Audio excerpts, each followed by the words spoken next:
This time it's 5 affordable classic 350 motorcycles.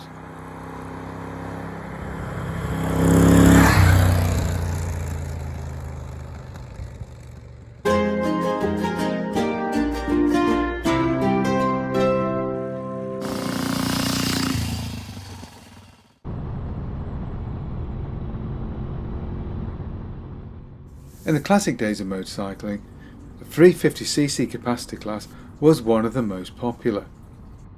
And as the recent success of Royal Enfields have proved, it remains a popular one around the world also. But some classic 350s can be rather pricey. So in this video we're going to suggest 5 affordable classics in the 350 capacity class from around the world.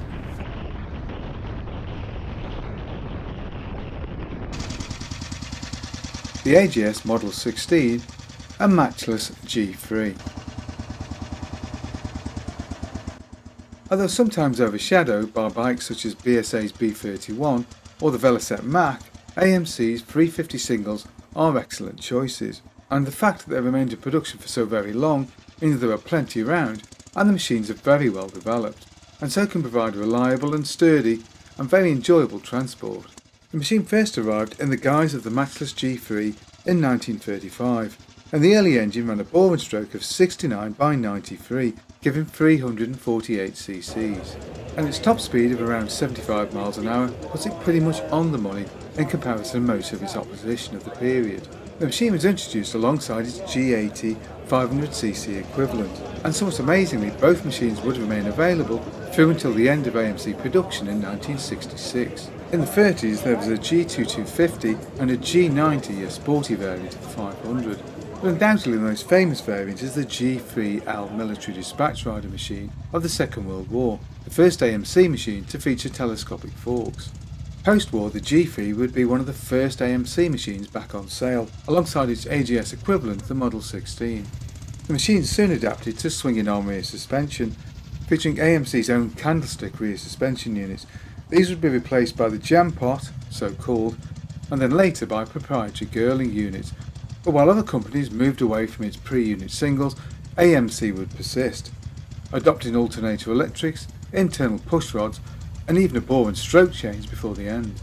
And the fact that the bike was produced and developed well beyond its own obsolescence was bad news for AMC, but very good news for potential buyers today.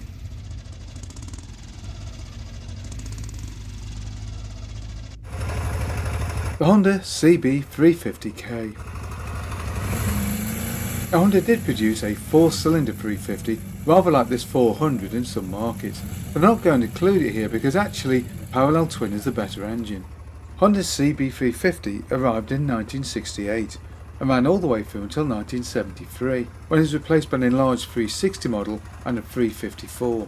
The 360 model having slightly more torque, but actually no more power, being a slightly revised version of the 350, with improvements made to address some mechanical issues which had affected reliability on some of the 350s.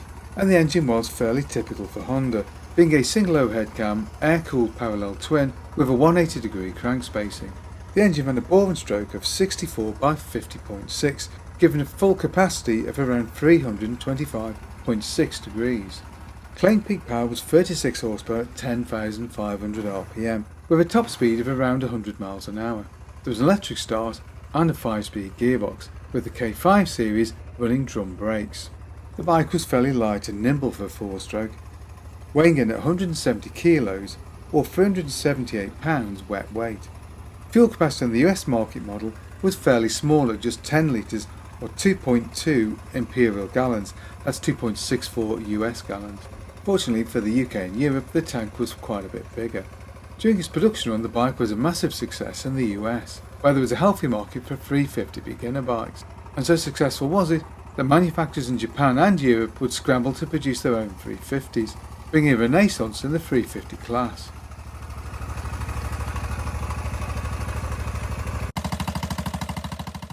The Royal Enfield Bullet. Royal Enfield's Bullet is one of the longest production runs of any motorcycle. Starting life as a sloper in the early to mid 30s, is a full range from 250 to 500, the machine is best remembered in its post-war pre-unit guise. when its swinging arm frame made it one of the most effective trials machines of the era, a fact which famously would lead to the production of the machine in India. The engine was a single-cylinder overhead valve 4-stroke with an aluminium head. Bore stroke was 70 by 90, giving a capacity of 346 cc's. Peak power is around 17 horsepower and top speed is around 75 miles an hour. And while top speed isn't anything to write home about, the engine is very flexible and will easily cruise around at 60 miles an hour. And vibration at these modest speeds is very minor. It does climb, however, once you start to push on beyond 60, but below that it's very acceptable. The Berman 4-speed gearbox is rather slow in action but predictable enough and is very much in tune with the relaxed riding style of the machine. Given the age of the chassis, it copes surprisingly well with modern road conditions and is more than capable of coping with the limited power on hand. But the Bullet, of course, was never a machine intended to be rushed, but instead supplied solid, reliable and very economical transport. And whether built in Reading or Chennai, the bikes have a character all of their own.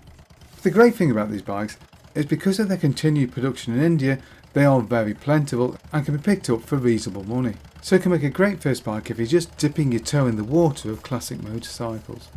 And having ridden one on Indian roads, I can testify that they are much tougher than you think.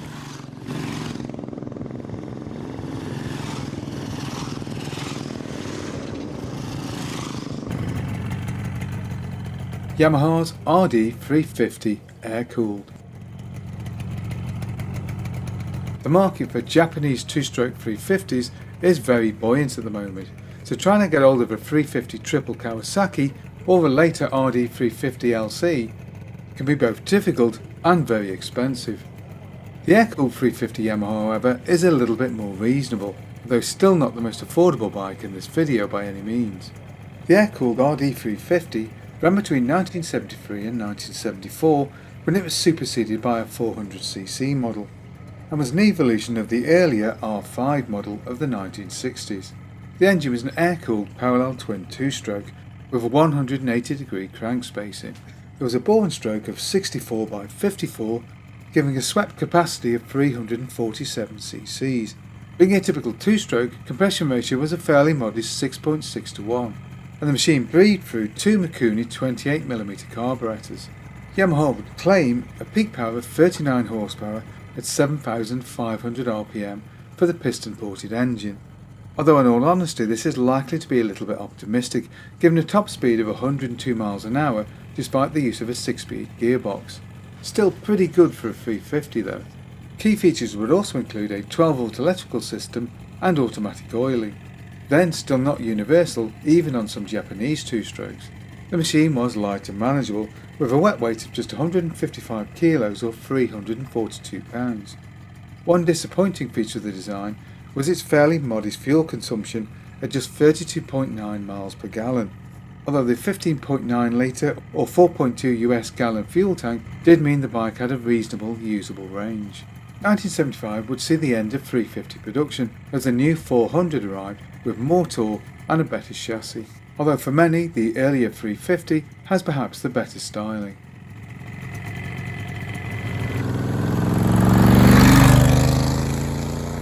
Moto Guzzi V35 Imola. The Moto Guzzi V35 was the first of Lino Tonti's small block Guzzis to actually reach production, with the first prototype being built as early as 1972, and the new design differed greatly from the earlier V7 style big blocks.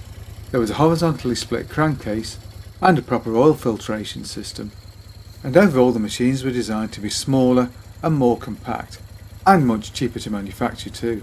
Like the competitors, the Moto Morini, the Guzzis made use of Heron heads, which allowed a 10.8 to 1 compression ratio, but which would also limit the size of the vertical valves, and this would limit the horsepower potential as the engine later enlarged to 750. However, in the earlier 350s this was much less limiting. The Imola's engine was of course an air-cooled V-twin at 90 degrees, with a bore and stroke of 66 by 50.6, giving 346 cc's, and a claimed 36 horsepower at 8,200 rpm, although at the back wheel this is usually around 30 horsepower, but still enough for a top speed somewhere in the mid to late 90s. And it is perhaps at these smaller capacities that the small block Guzzi is at its best. being at the same time both eager to rev and very flexible, and very smooth to boot. And the flexibility of the engine is best demonstrated by its ability to ride in top gear through 30 mph zones with no problems at all. And as one enters a higher speed zone, you simply open the throttle and the machine accelerates smoothly. But as the revs build, of course power grows, and the machine has a roll on performance which is way better than you'd expect from a 350, and would certainly put many of its more technically sophisticated contemporaries to shame. Ditto the chassis. This is generally regarded as one of the best chassis around at the time, with one journalist describing the bike as probably the best handling road bike in the world in the mid to late 70s. And it's a thoroughly modern bike too, all-round disc brakes, 5-speed gearbox and an electric start as standard. And the great thing about these bikes is that they were built in fairly big numbers, so are available at surprisingly modest prices.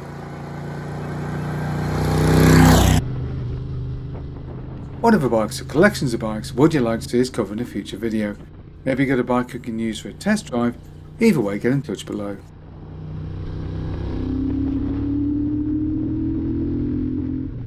Hope you enjoyed that video.